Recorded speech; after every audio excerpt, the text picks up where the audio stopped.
사장님들께서 어떤 그 사례가 있었는지 조금 말씀을 드리면 저게 내 얘기인데 하실 수 있어요. 그래서 그런 얘기를 좀 해보려고 해요. 첫 번째 사례인데 부가세 할 때 있었던 일인데 이게 되게 별거 아니에요. 근데 생각보다 이거 모르시는 분들이 간혹 있어서 이걸 꼭 얘기를 드리고 싶었어요. 사업하시면서 경차나 구인승 카니발 이런 거 업무용으로 많이 타시잖아요. 봉고, 포터 이런 거 타시잖아요. 그죠? 차량에 들어가는 기름값, 수리비 이런 것도 다 부가세 공제가 돼요. 보통 사장님들이 타시는 승용차 있죠? 그런 승용차들은 부가세 공제가 살 때부터 안 되고요. 거기에 들어가는 유류비라든지 수리비 이런 것도 부가세 공제가 안 돼요. 근데 경차, 구인승 카니발, 포터 이런 업무용 차량은 거기에 들어가는 기름값, 수리비 이런 거 부가세 공제가 가능합니다. 그걸 모르시는 분들 굉장히 많아요. 그러니까 차값에 대해서는 아시는데 거기에 들어가는 유류세, 차량 보험료, 톨비 이런 모든 것들이 된다. 타이어 갈아야 되고 벨트 한 번씩 갈아야 되잖아요. 오일도 넣고 그게 다 부가세 공제가 돼요. 그래서 저희가 카드 사용 내역 받아가지고 거기에서 주유비라든지 카센터 비용 뭐 이런 거 다 챙겨가지고 반영을 해드렸더니 500만 원 나올 부가세가 450만 원으로 줄었어요. 대표님께서 얼마나 좋아하시던지요. 바꾸길 잘했다 이러시면서.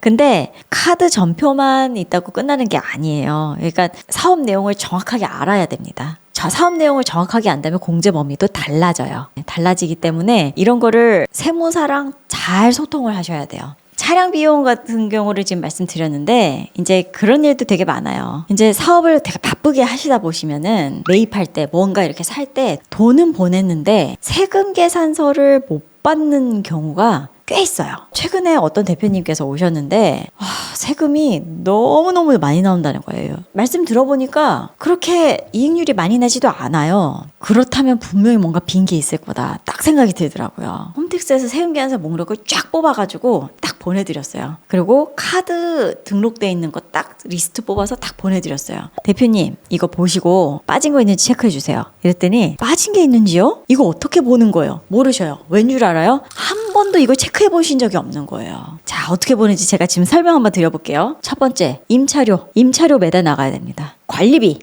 매일 나가야 됩니다. 이거 두 개는요, 계산서 목록을 보시잖아요. 딱 3개 끊겨 있어야 돼요. 분기별로 봤을 때. 안 끊겨 있어요? 받으셔야 되는 거예요. 이거예요. 어렵지 않죠? 저는 또 어떤 걸 잡아냈냐면 노래 연습장이에요. 대표님, 노래 연습장이면 맥주도 파시고 음료수도 팔고 하실 텐데 왜 그거 없어요? 그랬더니 대표님이 그게 없네. 그러니까 세금이 많이 나오죠.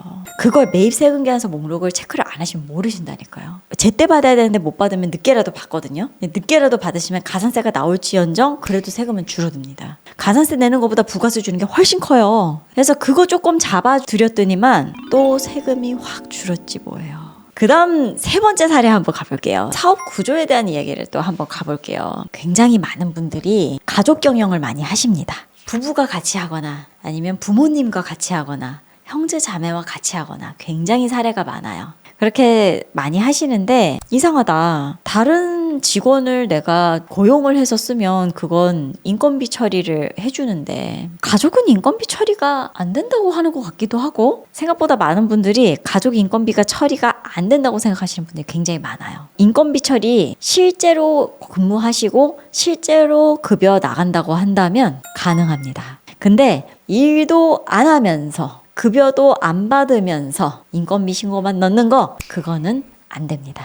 그러니까 결국은 중요한 게 뭐예요? 실제로 일을 하고 실제로 급여 받아가느냐. 자, 여기까지는 대부분 아셔요. 대부분. 근데 이런 경우가 있어요. 조금씩 도와주시는 정도가 아니라 진짜로 같이 해요. 누구 하나가 없으면은 대표 하나가 없는 것만큼 진짜로 같이 해요. 이런 경우에는 공동사업자가 가능합니다, 여러분. 법인만 공동사업자가 되는 거 아니야 라고 아시는 분들이 많이 계신데요. 개인 사업자도 공동사업자가 가능해요. 5대5, 6대4, 7대3, 9대1 다 됩니다. 공동사업자로 구조를 짜게 되시면은요, 세금이 굉장히 많이 줄어요. 네 번째 사례입니다. 네 번째 사례. 창업가면 이야기예요. 창업가면. 정말 안타까웠던 일인데요. 저랑 이제 장부기장 상담을 계속 하셨어요. 저는 딱 앉자마자 몇 가지 여쭤보고 창업가면 되는지 안 되는지 그거부터 따져요. 왜냐면 창업가면은 5년 동안 세금이 많게는 100% 감면되는 혜택이라서 지금 대한민국에 현존하는 가장 드라마틱한 감면입니다. 그래서 제가 딱 앉자마자 그거부터 보는데 이분이 상담을 하다 보니까